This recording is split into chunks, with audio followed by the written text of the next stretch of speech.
আসসালামু আলাইকুম এভরিওয়ান, কেমন আছো তোমরা সবাই? আজকের টাইটেল দেখে বুঝতেই পারছো কি নিয়ে এসেছি। আজকে রান্না করছি চিংড়ি মাছের মালাইকারি, একদম অর্গানিক। তো চলো কথা না বাড়িয়ে শুরু করি। আমি প্রথমে চিংড়িগুলোকে হলুদ লবণ দিয়ে মেখেছি, জাস্ট, আর কিছু না। তারপরে কড়াইয়ে তেল দিয়ে চিংড়িগুলোকে সুন্দর করে ভেজে নিচ্ছি। দেখো, অর্গানিক এই জন্যই বলেছি, আমি এতে কোনো বাদাম বাটা, দুধ, এক্সট্রা কোনো মশলা ইউজ করিনি। শুধু পেঁয়াজ, রসুন আর সর্ষে একসাথে বেটে নিয়েছি, জাস্ট ওগুলোই দিয়ে দেবো। দেখো, আমি চিংড়িটা ভালো করে ভেজে নিচ্ছি। ভালো করে চিংড়িটা ভেজে নিয়ে আমি এর মধ্যেই পেঁয়াজ আর কাঁচামরিচ কুচি দিয়ে দেবো।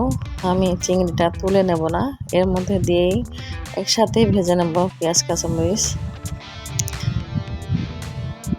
দেখো, দিয়ে দিচ্ছি পেঁয়াজ কাঁচামরিচ কুচি। এবার সব একসাথে মিশিয়ে ভালো করে ভেজে নেব।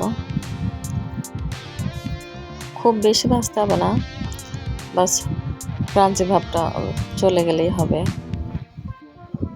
এর মাঝে তোমরা যারা আমার চ্যানেলে নতুন আছো, প্লিজ চ্যানেলটাকে সাবস্ক্রাইব করে দিও। আর ভিডিওটা ভালো লাগলে অবশ্যই একটা লাইক, কমেন্ট, শেয়ার করে দিও। আর যারা সাবস্ক্রাইব করেছো তাদের অসংখ্য ধন্যবাদ। এত কষ্ট করে ভিডিও দেখছো, তার জন্য তোমাদের অনেক ধন্যবাদ। তো একটা লাইক, কমেন্ট, শেয়ার করে দিও। দেখো, আমার ভাজা প্রায় শেষ। আমি এত বেশি লাল করে ভাজবো না। এবার আমি মশলাগুলো দিয়ে দেবো। আমি একসাথে পেঁয়াজ, রসুন আর সর্ষে একসাথে বেটে নিয়েছি, ওই পেস্টটাই দিয়ে দেবো।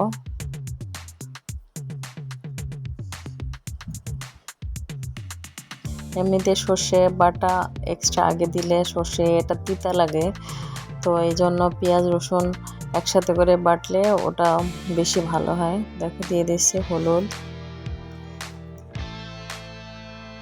লবণ, 1 চামচ ধনে গুঁড়া।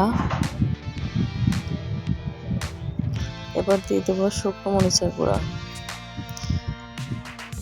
শুকনো মরিচের গুঁড়া না দিলে মালাইকারিটা সুন্দর কালার আসবে না, আর দেখতেও সুন্দর লাগবে না, খেতেও অতটাও সুন্দর লাগবে না। এই জন্য শুকনো মরিচের গুঁড়াটা ইউজ করতেই হবে।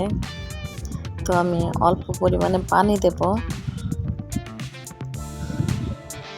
মশলাটা ভালো করে কষে নিয়ে আমি অল্প একটু পানি দিয়ে দিলাম। এটা জাস্ট ঝোল থাকবে না, গ্রেভিটা আর একটু ঘন হবে। দেখো, এটাকে সুন্দর করে এবার জাল করে নেব। এটার উপরে ধনেপাতা কুচি দিলেও আরেকটু ঘ্রাণ আসবে, আরও সুন্দর ফ্লেভার আসবে, কিন্তু ধনেপাতাটা আমি স্কিপ করছি, কারণ আমার মেয়ে পছন্দ করে না। এই জন্য ধনেপাতাটা আমি স্কিপ করেছি, তোমরা চাইলে দিতে পারো।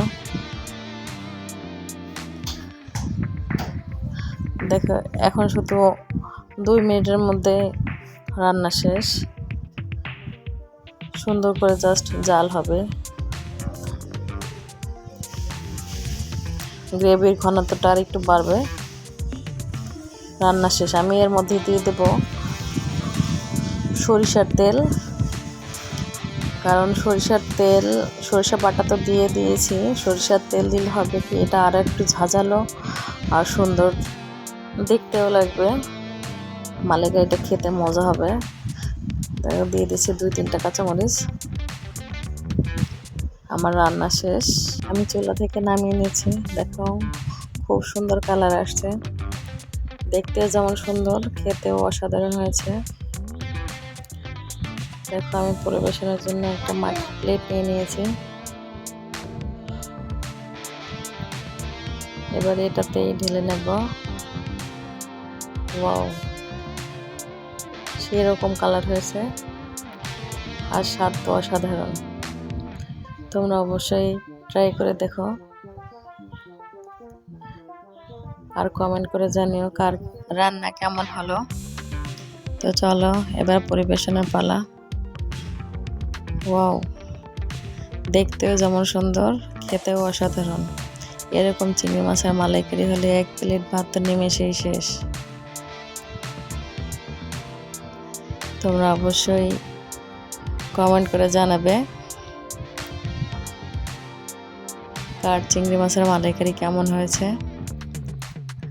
তো আজকের মতো এখানেই বিদায় নিচ্ছি। সবাই ভালো থাকো, সুস্থ থাকো, আর সুন্দর সুন্দর ভিডিও পেতে আমাদের চ্যানেলটাকে সাবস্ক্রাইব করে আমাদের পাশেই থাকো। আল্লাহ হাফেজ। আর 12 তারিখের কথা মনে আছে তোমাদের সবার? 12 তারিখের রেজাল্টটা 13 তারিখে জানিয়ে দেওয়া হবে। তো সবাই অপেক্ষায় থাকো। লটের ড্র হবে, সৌভাগ্যবান ব্যক্তি পাবে আকর্ষণীয় পুরস্কার। 13 তারিখের পরে সৌভাগ্যবান বিজয়ী যে হবে তাদের সাথে আমরা যোগাযোগ করব। অবশ্যই অপেক্ষায় থাকো আর চোখ রাখো আমাদের চ্যানেল জান্নাত রাইসা ব্লগে। তো সবাই ভালো থাকো, আল্লাহ হাফেজ।